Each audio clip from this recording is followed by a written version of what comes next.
네, 수도권을 중심으로 코로나19가 확산하면서 신규 확진자 수가 사흘째 700명대를 이어갔습니다.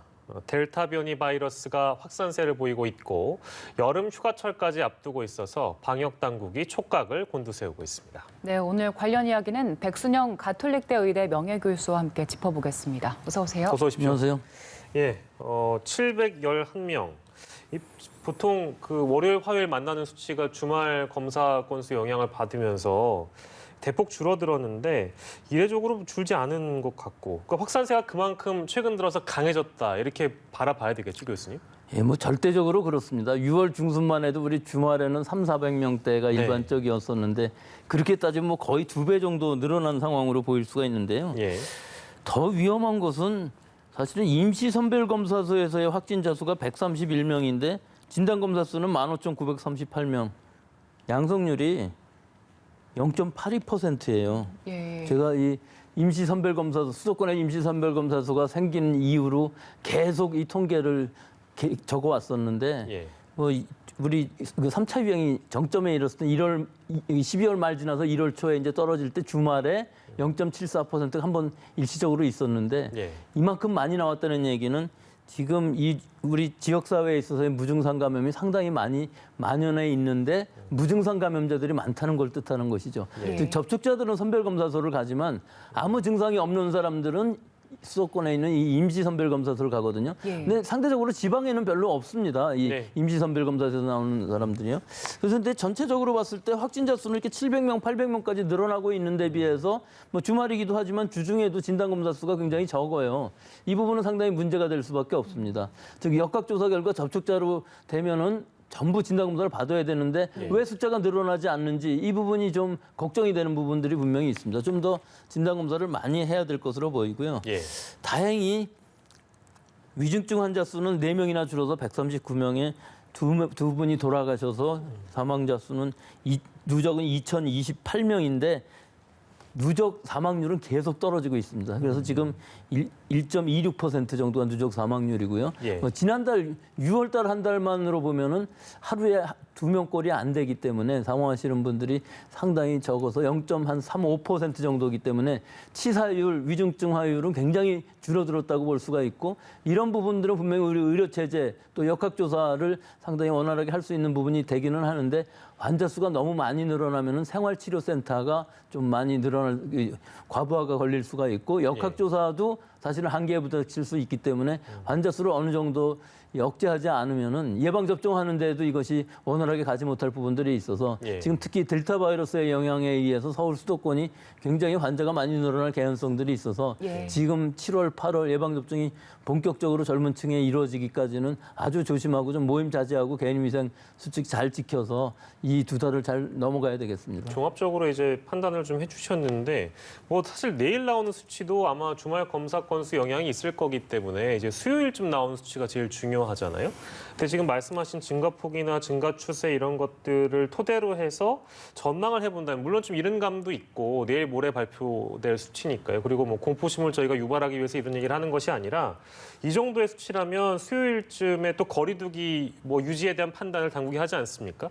근데 수요일쯤 나오는 확진자가 글쎄 좀 불안합니다만 1,000명 정도로 내다보는 그런 전문가들도 다수가 있는 것 같아서요. 그건 어떻게 좀 전망을 하세요? 충분히 가능성이 있죠. 보통 화요일까지는 주말 효과가 있어서 상당히 적게 나옵니다. 근데 지금 주말에도 계속 700명 나온다는 얘기는 내일도 뭐 이 정도 숫자로 나올 수 있다고 볼 수가 있고 그 이후에 이제 주중 수목금토를 보면은 상당히 많이 늘어날 것은 보이는데 사실은 우리 방역 통제라는 것이 그다지 강력한 걸 하고 있지는 않았습니다. 또 지금이 변한 건 없고요. 그런데 우리 국민들의 이제 방역에 대한 회의감이 좀 생겼던 것이 요 며칠 사이에 환자들이 많이 늘어나니까 조금 이제 바싹 좀 강하게 격리 또는 이 거리두기 뭐 이런 것들을 잘 할 것으로는 보이는데 또 한 1,000명 정도 올라간다고 그래서 큰 문제는 되지는 않을 것은 분명합니다. 하지만 이것이 더 폭발적으로 늘어난다면 문제가 될 수 있겠죠. 그렇기 때문에 700~800명에서 1,000명 순위 간다고 그래서 그것이 공포스럽지는 않지만 지금은 우리가 개인들이 조심해야 된다는 것이죠. 집단 발생이 일어나는 것들도 그 집단 발생의 연결고리를 아무리 델타 바이러스라 할지라도 중간에서 끊어주는 것들은 개인이기 때문에 예. 지금은 가능한 한 접촉을 줄이고 가능하면 밤에 음주하는 것도 좀 얌전히 음주를 해서 좀 10시 넘어서 많이 몰려다닌다든가 하는 일들은 지금으로서는 좀 자제할 것을 부탁드리겠습니다. 예. 앞서 코로나 상황을 짚어볼 수 있는 여러 가지 지표를 설명해 주셨는데 그중에 하나가 또 감염 재생산 지수가 있지 않습니까?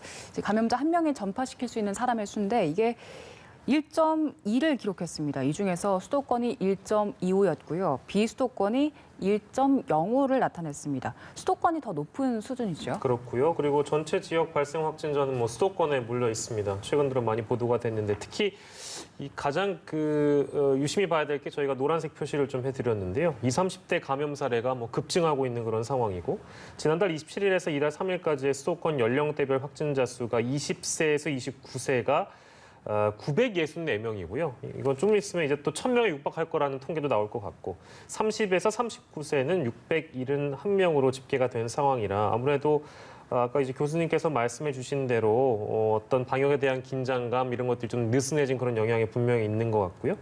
그리고 변이 바이러스 앞서서 좀 짚어주셨는데 바로 그 변이 바이러스 얘기도 좀 해보면 델타형 변이 바이러스도 지금 확산하는 가운데에서 해외 유입이 또 빠르게 늘고 있습니다. 이 부분도 좀 방역 당국이 긴장감을 갖고 들여다봐야 될 텐데요. 그제가 81명이었는데 이게 지난해 7월 25일, 그러니까 344일 만에 가장 많은 수치라고 해서 이거 저희가 뭐 반복적으로 짚고 있습니다만 델타 변이 확산을 막을 수 있는 대책을 충분히 지금까지 좀 준비를 해왔는지 그리고 이제 상황이 더 심각해진다면 우리 당국은 어떤 대책을 마련해야 되는지 그 부분을 좀 말씀 주시면 좋을 것 같습니다. 네, 최근에 이렇게 많이 늘어나고 있는 것은 사실은 인도네시아 등 동남아시아에서부터 확진자가 많이 들어오고 대부분 델타 변이입니다. 근데 이게 검역에서 우리가 완전히 막을 수 있다는 것은 무리예요. 예. 델타 변이와 관련된 내용 역시 뭐 당국에서 지금 주시하고 있는 그런 상황이고 해외 유입 사례가 또 늘어나고 있기 때문에 지금 역대 두 번째로 많습니다. 그래서 앞으로도 더 늘어날 가능성이 있기 때문에 앞으로 모니터링을 더 많이 한다는 얘기도 좀 나왔는데요. 어떻게 또 평가하시고 어떤 또 대책을 추가적으로 좀 말씀해 주실 수 있겠는지요? 예, 지금 15% 정도 하고 있었는데요. 이게 지금 랜덤으로 하는 샘플링이었었거든요. 그러니까 어떤 집단 발생이 일어났을 때 그 환자들이 변이주이냐 아니냐를 여부를 검사하는 것이 아니라 전체적으로 몇 퍼센트나 되느냐 하는 걸 하고 있었는데 이것을 20% 정도로 늘린다고 합니다. 네. 또 서울 수도권의 경우에 있어서는 25%까지 하는데요. 예. 사실은 더 중요한 것은 이렇게 몇 퍼센트냐 지금 우리가 알고 싶은 건 아니고요. 지역에서 발생했을 때 집단 발생에 어떤 기미가 보이면은 바로 이거 선별 검사를 해서 격리를 빨리 하는 것이 더 중요하거든요. 예. 특히 지금 서울 수도권의 경우에 있어서 델타 변이주가 굉장히 확산세에 있는데 지금 그 19일 날 발생한 원어민발 이 집단 발생인 경우는 뭐 경기도권의 어학원을 거쳐서 부산으로 갔고 부산에 왔던 사람들 중에 대전에 거주하시는 분도 계시다는 걸 보면은 거의 300명 이상이 감염이 되었는데 너무 늦었어요. 19일 날부터 첫 환자가 나왔으면 이걸 지자체에서 빨리 판단을 해서 변이주이냐 아니냐를 해야 되는데 거의 일주일이 더 지나가서야 변이주라는 게 얘기가 확인이 되게 되면은 이미 N차 감염은 지역사회에 퍼지는 이후가 되거든요. 이미 지금 아무리 빨리 해도 역학조사가 이 바이러스의 N차 감염을 막지는 못합니다. 하지만 최소한 지자체에서 이 선별 검사를 할 수 있는 능력은 갖춰야 되는데 지난번에 대구에서 300명 이상 유흥업소에서 발생했을 때 대구 보건환경연구원에서 이 선별 검사를 하는 것을 도입을 하겠다고 얘기를 했었는데 그 이외에 다른 시도에까지는 아마 되어 있지 않은 것으로 보여서 제일 급한 것이 특히 서울 경기 수도권에서의 이 델타 변이주를 빨리 확인하는 것이 중요한 것이 지금 이 영국발 그 외국인 원어민발 이 집단 발생 하나가 아니거든요. 예. 다른 델타 변이도 많이 있고 이미 9명이나 확인이 됐다는 의미는 이 300명 다가 역학적으로는 관련성이 있다고 볼 수밖에 없고요. 이분들에 의한 N차 감염이 이미 퍼졌을 가능성이 더 높기 때문에 지금은 특히 서울 수도권에 있어서 이 선별 검사 이것이 영국 변이주가 됐든 인도 변이주가 됐든 델타 변이주가 됐든 어떤 변이주인지 그 변이주만을 찾아낼 수는 있거든요. 전장 유전체 검사를 하는데 일주일 이상 걸리고 경비도 많이 들지만 여러 가지 방식들에 의해서 빨리 선별 검사를 할 수 있습니다. 그래서 제일 급한 것은 우리가 25%를 한다는 것이 중요한 것이 아니라 어떤 집단 발생에 몇 명이라도 발생을 하게 되면 일단 그중에 한 명 빨리 샘플링해서 진단 검사를 선별 검사로 하는 것이 중요하다고 하겠습니다. 네, 변이주 확산세는 워낙 빠르기 때문에 신속하게 진단을 해서 빨리 막는 게 중요하다는 말씀을 주셨고요. 거리두기와 관련해서도 짚어보겠습니다. 수도권에서는 애초 이번 달 1일부터 거리두기 2단계가 시행될 예정이었지만 확산세가 워낙 심하다 보니까 오는 7일까지 일주일이 유예된 상황입니다. 리얼미터에서 여론조사를 했는데 국민 10명 중 7명이 기존 거리두기 일주일 연장으로는 좀 부족하다. 이걸 더 연장해야 한다 이렇게 생각하는 걸로 나타났는데 교수님 생각은 어떠십니까?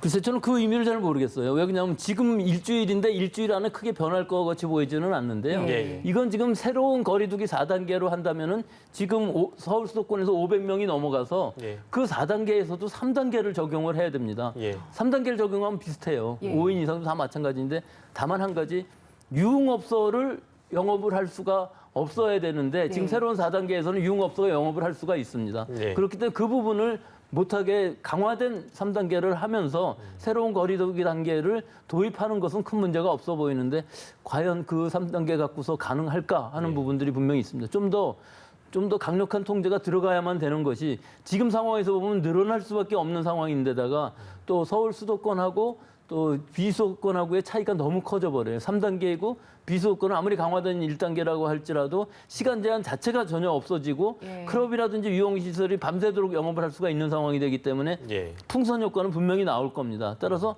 각 지자체에서 특성에 맞게 핀셋 방역이라고 계속들 말씀을 하셨었는데 핀셋 방역으로 어떻게 하면은 이 풍선 효과를 막을 수 있는 것을 찾아낼 수 있느냐, 얼마나 많은 선제 검사들을 할 수 있느냐, 집단 발생이 일어났을 때 그걸 확대되지 않고 최소한으로 막을 수 있는 방법들이 있느냐, 뭐 여러 가지 방역 통제 방법들을 각 지자체에서 아주 창의적으로 생각을 하셔갖고 좀 강력하게 하지 않으면은 지금 이 7, 8월에 1,000명, 2,000명 뭐 이 정도까지 가는 것까지도 어떻게 견디겠습니다만 혹시라도 모를 일본의 얼마 전에 4월 달의 경우처럼 수천 명이 한꺼번에 나오는 상황이 되면 안 되는 거거든요. 뭐 예. 그럴 가능성은 없습니다만은 우리가 지금 방역을 충실하게 하지 않으면은 7, 8월이 위험할 수가 있기 때문에 마지막 순간이라고 생각하시고 7, 8월을 아주 좀 강력한 통제를 조금 더 해야 되는데 그렇다고 우리가 지금 4단계로 갈 수는 없는 상황이기 때문에요.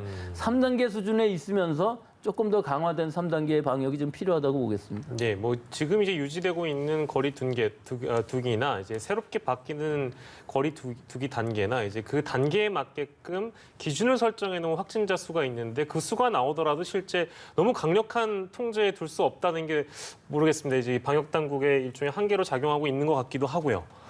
물론 이제 책임 방역이나 이런 것들을 기조 아래 두고 있습니다만 얼마나 잘 단호하게 대처가 될 수 있을지 많은 국민들이 걱정을 하고 있는 것 같습니다.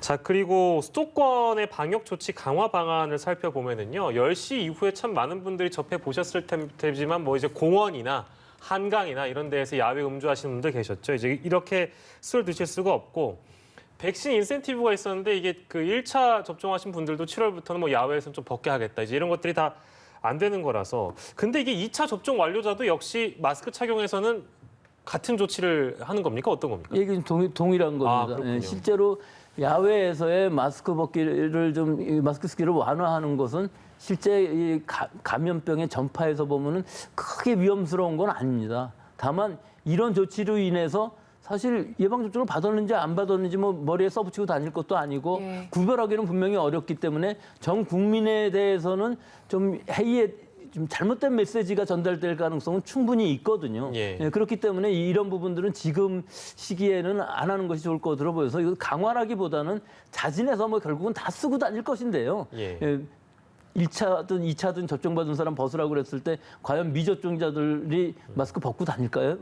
우리 국민들의 그 방역수칙 지키는 것을 보면은 대부분 다 쓰고 다닐 것으로 보이고 접종 받으신 분들도 다 쓰고 다녔던 것으로 보여요. 7월 1일 이후에 일단 시행은 했는데 예. 거리에서 마스크 안 쓴 사람 거의 보지를 못한 것이 마스크 안 쓰면은 다른 사람들의 시선을 느낍니다. 예. 그렇기 때문에 지금 이 부분이 중요한 것이 아니라 우리가 지금 7월, 8월에 있어서의 방역은 상당히 강화된 부분을 해야 되고 각각 개인들이 자진해서 좀 더 강력한 여러 가지 방역 수칙을 개인적으로 정해서 모임 같은 거 좀 8월 지나서 해야 되는데 이제 제일 여기 큰 문제가 7, 8월에 이 휴가철에는 이동들이 많아지기 그렇습니다. 때문에 이동해서 좀 마음가짐이 흐트러질 수가 있고 음주도 밤에 할 수 있고 여러 가지 접촉들이 늘어나면서 서울 수도권에 있어서의 이 집단적인 이 감염들이 수도권 이외의 지역, 특히 뭐 관광지를 비롯해서 여러 사람들이 많이 모이는 곳에 전파될 위험성이 있기 때문에 이런 부분들을 좀 이 휴가철을 얼마나 잘 지낼 수 있느냐 이것도 문제일 것으로 보입니다. 예, 알겠습니다. 그리고 마지막으로 백신과 관련해서 짚어보겠습니다. 오늘부터 백신 접종이 다시 본격적으로 시작이 됐는데 일단 상반기에 접종받지 못한 60세에서 74세 고령층들 그리고 30세 미만 사회 필수 인력들이 화이자 백신을 접종받잖아요. 화이자 잔여 백신이 이제 처음으로 풀리는 거여서요. 아스트라제네카나 얀센 백신은 그 잔여 백신을 맞기 상당히 힘들었는데 이번엔 어떨까요? 예, 이번에는 좀 쉬워질 만한 부분이 분명히 보이는 거예요. 이 미접종자나 사회 필수 인력 이 명수는 그다지 많지 않은데 예. 실제 지금 2차 접종을 교차 접종으로 하는 것이 아스트라제네카를 50세 미만으로 한정을 하였기 때문에 일단 이 상반기에 1차 접종을 아스트라제네카로 받으신 분들은 대부분 2차 접종에서는 파이자로 받게 되어 있거든요. 예. 그러면 그만큼 잔여 물량이 생길 수밖에 없어서 또 50대 이상들에 있어서도 파이자뿐만 아니라 예. 7월 말이 되면 모더나를 대규모로 접종을 하기 때문에 이 모더나 백신인 경우에서도 또 잔여 백신이 생길 수가 있거든요. 그 7월 26일 정도 될 때까지는 파이자가 대부분의 잔여 백신을 차지하겠지만 그 이후가 되면은 모더나도 상당히 많은 잔여 백신이 나올 수가 있어서 예, 맞을 수가 있는데 실제 기간으로 보면은 8월 중순쯤 되면은 누구나 다 맞을 수 있는 상황이 될 수는 있는데 이것이 좀 제가 걱정되는 부분은 40대이신 분들은 나이가 꽤 됐는데도 불구하고 고령이라고 그래서 우선 접종을 주지는 않기 때문에 18세에서부터 49세까지의 이 그렇죠. 연령층 네. 중에서 40대인 분들은 얼마나 손을 빨리 놀려서 예약을 빨리 할 수 있느냐. 좀 거꾸로 역차별이 될 수 있는 가능성은 있습니다만은 예. 사실은 뭐 방역 면에서만 본다면은 오히려 20, 30대들이 빨리 접종을 받는 것이 확진자 수를 줄이는 데에는 네. 굉장히 큰 역할을 할 수가 있어서 아마 8월 말 정도 되면 상당히 여유가 생기지 않을까. 우리가 한 100만 명 정도 맞출 수가 있는데 물량이 빨리 안 들어와서 그런 거거든요. 근데 8월부터는 모더나도 우리 삼성바이오로직스에서 일단 병입하면서 생산을 하기 때문에 상당히 많은 물량이 풀릴 것으로 보여서 지금 걱정하는 것보다는 좀 더 빠른 시간 안에 9월이 넘어가기 전에 많은 사람들을 맞출 수가 있을 것으로 보이고 9월 달 정도에는 미접종된 사람들, 미처 못 맞으신 분들만 맞으면 좋을 것으로 보이고요. 또 한 가지 이제 오늘 나온 것이 출장 가시는 분들에 대해서 어떻게 할 것이냐 하는 것인데 저도 내일 모레 출장을 가는데 아스트라제네카를 6월 2일 날 맞았기 때문에 11주를 기다려서 석 달을 기다려서 2차 접종을 맞을 수가 없었거든요. 그래서 겨우 오늘 맞고서 이제 내일 모레 출국은 하는데 지금 법이 다시 바뀌어서 이 긴 기간 갔다 오시는 분들은 이 11주이던 것을 한 달 정도로 당겨서 맞출 수 있게 우선 접종을 하겠다 하는 것인데요. 또 하나 더 좀 제안을 드리자면은 앞으로라도 좀 예방 접종을 기간이 안 돼서 못 맞으신 분들, 여러 의미로 못 맞으신 분들 중에 급히 출장을 가셔야 되는 경우에 있어서는 앞으로 들어올 얀센 백신은 1회 접종으로 가능한 것이니까 예. 얀센 1회 접종으로 출장을 갈 수 있도록 좀 배려를 해주셨으면 좋겠습니다. 예, 그 말씀까지 들어봤습니다. 네, 지금까지 코로나19 상황 짚어봤고요. 백순영 가톨릭대 의대 명예교수와 관련 내용 짚어봤습니다. 교수님 고생하셨습니다.